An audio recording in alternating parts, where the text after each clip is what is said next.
السلام علیکم ورحمۃ اللہ وبرکاتہ۔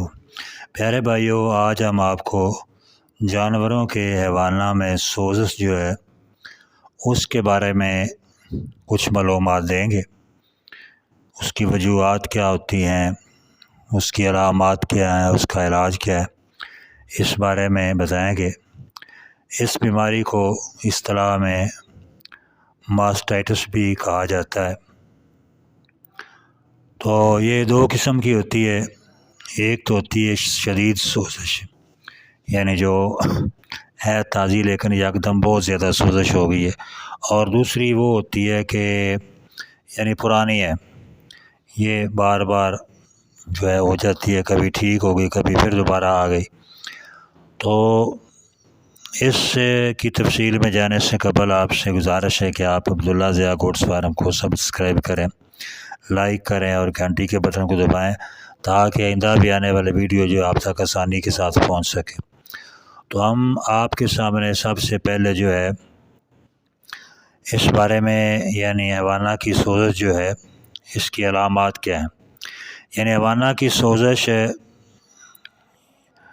جانور کو بہت زیادہ ہو جاتی ہے، جس سے جانور شدید درد محسوس کرتا ہے، اور دن بدن جانور جو ہے وہ کمزور ہوتا جا رہا ہے، بے چین رہتا ہے، جانور سے بیٹھا نہیں جاتا۔ آہستہ آہستہ یہ درد حیوانہ سے ہوتی ہوئی تھنوں تک پھیل جاتی ہے، جس کی وجہ سے دودھ نہیں دویا جا سکتا، یا دودھ دونے میں بھی مشکل ہوتی ہے، جانور تکلیف محسوس کرتا ہے۔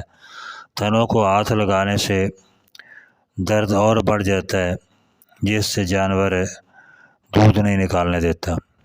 اگر مرض پرانا ہو جائے تو اس سے حیوانہ میں خون اور پیپ بھی بن جاتی ہے، جس سے جانور شدید تکلیف میں ہوتا ہے، اور اس درد کی وجہ سے جانور کو اکثر شدید بخار ہو جاتا ہے، جس کی وجہ سے جانور نہایت ہی کمزور ہوتا جاتا ہے دن بدن۔ اور اس کے علاوہ اس کی یعنی شدت کی وجہ سے جانور کو ٹی بی بھی ہو سکتی ہے، یعنی یہ گویا کہ بیماریوں کا گھر بن جاتا ہے۔ اس لیے اس کو جلد ہی جو ہے نا وہ کنٹرول کرنا چاہیے، اس کا علاج شروع کرنا چاہیے۔ کسی وجہ سے یعنی اگر دودھ دونے میں دیر ہو جائے تو یہ مرض جو ہے یہ لگ سکتا ہے جانور کو۔ بعض اوقات ہے جب بچے دودھ پیتے ہیں، جانور کا بچہ دودھ پیتا ہے تو وہ حیوانے میں سار مارتا ہے، اس کے سار مارنے کی وجہ سے بھی حیوانے کو نقصان پہنچ سکتا ہے۔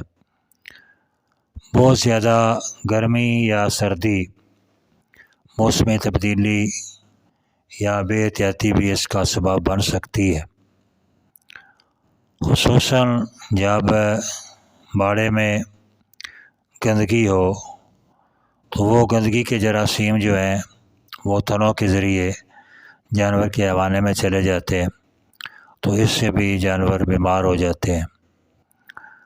جب جانور دوڑتے ہیں تو دوڑنے کے دوران اگر حیوانے کو ضرب لگ جائے تو جانور میں یہ بیماری ہو جاتی ہے۔ تو ان تمام باتوں کے علاوہ مختلف قسم کے جراثیم ہیں وہ حیوانہ میں بیماری یعنی سوزش پھیلانے کا باعث بنتے ہیں۔ ایک متاثرہ گائے بھینس کا دودھ دونے سے جب دودھ دونے والا دوسری بھینسوں کا دودھ جو ہے دونے لگ جاتا ہے تو ایک بیمار جانور جو ہے اس کے جراثیم اس کے ہاتھوں کے ذریعے دوسرے جانور کے تھنوں تک بھی منتقل ہو جاتے ہیں، جس سے جانور میں یہ بیماری جو ہے منتقل ہو جاتی ہے۔ تو چاہیے تو یہ کہ جانور دھونے سے پہلے جانور کا حیوانہ اچھی طرح دھو لیا جائے، اگر ہو سکے تو گرم پانی سے دھویا جائے اور اپنے ہاتھوں کو صاف ستھرا کر لیا جائے۔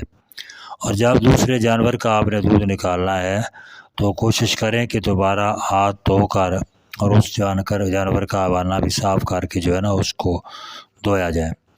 اور دودھ دھوتے وقت جو ہے نا مکمل تھنوں کو خالی کرنا چاہیے، اس میں اگر کچھ تاریں رہ جاتی ہیں تو وہ بھی اس بیماری کا سبب بنتی ہیں۔ تو یہ انتہائی تکلیف دہ اور خطرناک بیماری ہے، جس سے یعنی دودھ پر بھی اثر پڑتا ہے، جانور کی صحت پر بھی اثر پڑتا ہے۔ تو اس لیے اس کا جو ہے نا وہ فوراً علاج کرنا چاہیے۔ بیماری یعنی ابتدائی ایام میں جب بیماری ہو تو اس وقت آپ اس کو سیرپ ہے وائبروسال ایکٹیو سیرپ جو ہے یہ آپ لے لیں۔ گائے بھینس اور 60 گرام سیرپ ہو اور اس میں 2 کپ پانی جو ہے نا وہ مکس کر لیں اور صبح و شام جانور کو وہ پلائیں، یعنی 60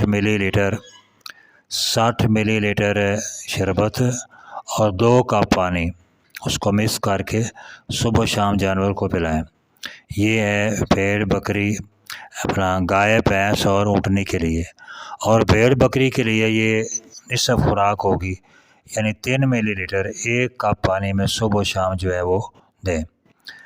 تو اس کے علاوہ ایک دیسی نسخہ ہے جو ابتدائی بیماری میں بہت ہی کارگر ہے، آزمودہ ہے۔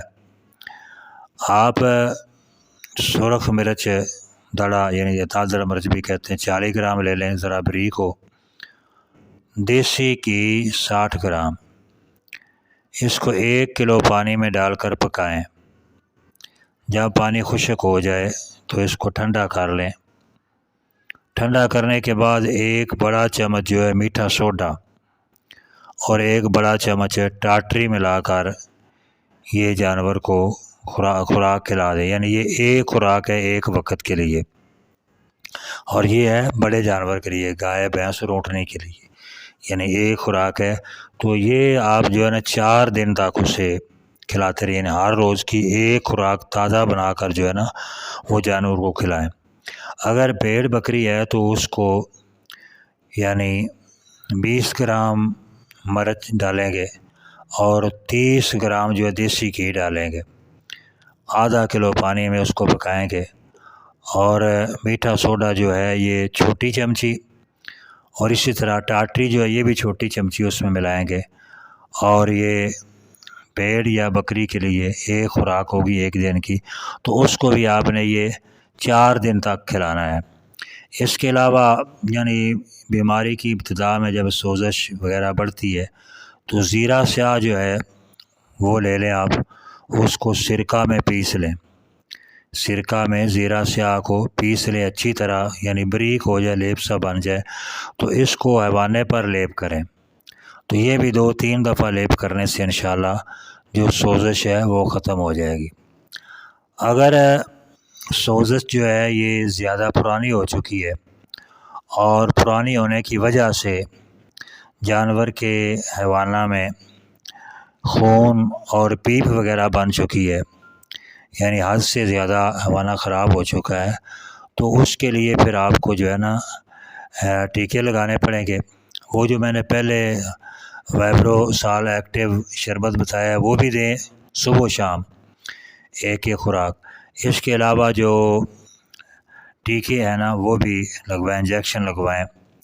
کیٹو جیکٹ ایک ٹیکہ ہے، وہ 2 ml روزانہ 4 دن تک لگانا ہے۔ اسی طرح میپراسان انجیکشن ہے، وہ بھی 2 ml روزانہ 4 دن تک لگائیں گے۔ نووا موکس LA انجیکشن ہے، یہ 5 ml روزانہ لگانا ہے۔ تو یہ 4 دن کی کا علاج ہے، یعنی 4 دن تک یہ ٹیکہ جات لگائیں، تو انشاءاللہ بہت امید ہے کہ جانور جو تندرست ہو جائے گا۔ اور باقی جو دیسی علاج ہے وہ بھی آپ کر سکتے ہیں، لیکن زیادہ تر یہ ذہن میں رکھیں کہ ابتدائی یعنی بیماری میں ہی جانور کو علاج شروع کر لینا چاہیے تاکہ اس میں زیادہ خرابی نہ ہو۔ جب زیادہ خرابی ہو جاتی ہے تو پھر علاج کافی مشکل ہو جاتا ہے اور جانور کے لیے نقصان دہ بھی ہوتا ہے۔ اس سے بعض اوقات اللہ نہ کرے جانور مر بھی جاتا ہے، یعنی کمزوری کی وجہ سے اور بیماری کی وجہ سے، یہ انتہائی خطرناک بیماری ہوتی ہے۔ دیکھیں اگر تھن ضائع ہو گئے تو سمجھو کہ پورے کا پورا جانور ضائع ہو گیا، وہ کسی کام کا نہیں رہ جاتا۔ تو اس بیماری میں سستی نہیں کرنی چاہیے، بہت جلد اس کا علاج شروع کرنا چاہیے۔ اور اس کے علاوہ آپ کے نزدیک اسپتال ہے جانوروں کا، ویسے تو جانوروں کے اسپتال میں ڈاکٹر تو اگر ہوں بھی تو وہ جانور کو چیک نہیں کرتے، جو ملازم وغیرہ ہوتے ہیں ان کو بھیجتے ہیں کہ وہ ٹیکہ وغیرہ لگا دے، وہ پوچھ لیتے ہیں جی اس کو کیا ہوا ہے، جی اس کے مطابق یہ ٹیکہ، یہ فلاں ٹیکہ لگا دیں جی اس کو۔ حالانکہ چاہیے تو یہ کہ ڈاکٹر جو ہے اس کو اپنی ذمہ داری سمجھتے ہوئے جانور کو خود چیک کرے، اچھی طرح چیک کرنے کے بعد دوائی تجویز کرے۔ تو بہرحال پھر بھی ہمیں ان سے رابطہ تو کرنا پڑتا ہے، آپ قریبی ڈاکٹر سے رابطہ بھی کر سکتے ہیں۔ اللہ سے دعا ہے کہ اللہ تعالیٰ سب کے جانوروں کو صحت تندرستی عطا فرمائے۔ السلام علیکم ورحمۃ اللہ وبرکاتہ۔